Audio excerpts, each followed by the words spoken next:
The following trailer is rated H for honest. From the people who brought you almost all of the great RPGs of the Super Nintendo and PlayStation eras, and Mystic Quest, comes another installment in the classic series whose name gets more oxymoronic the longer it goes. Final Fantasy X.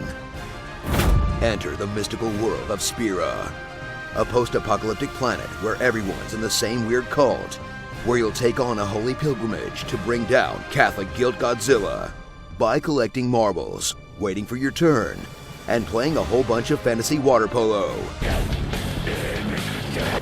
Slide into the ridiculous asymmetrical zip-off shorts of Tidus, a physically impossible sports star and naive gacked lookalike, pulled from his native fantasy land into the real fantasy land, forced to deal with some serious daddy issues, and some legendary voice acting.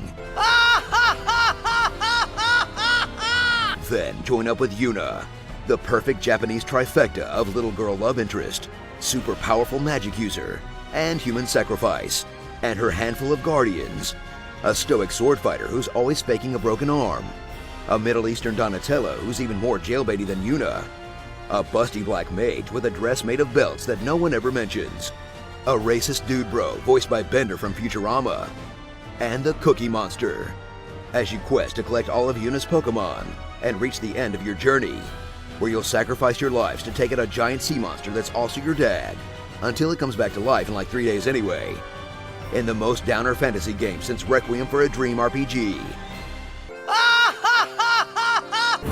Experience the pinnacle of turn-of-the-century graphical fidelity, as Final Fantasy X brings you visuals that blew minds in 2001, then uses them to bring you the same everybody stands in a line and waits their turn combat as the last 9 games. Long, straightforward maps that relentlessly funnel you to the next cutscene, a grid-based leveling system with about as many detours as the maps, and a narrative that has pretty much the same objective from the first few hours of the game until the end, in the most linear Final Fantasy experience since, actually, they're all kind of like that. Get ready for gameplay whiplash, as Final Fantasy X's unchallenging rock-paper-scissors combat has you matching the party member with the enemy for the first 3/4 of the game. With gameplay so simple, you only have to wake up when there's a boss fight, then snap to attention as the endgame suddenly starts hitting you with an actual challenge, and you get to discover a true Final Fantasy tradition, grinding. Yay?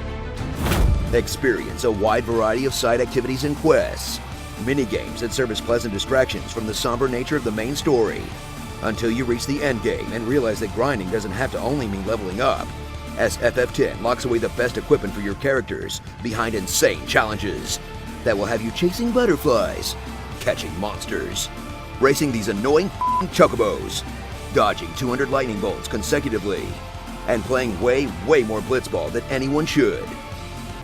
So pick up your lava lamp sword and get ready for a boatload of fake religious jargon, because if you like your fantasy with a hefty dollop of Kingdom Hearts-esque existential bullshit, this game has totally got you covered.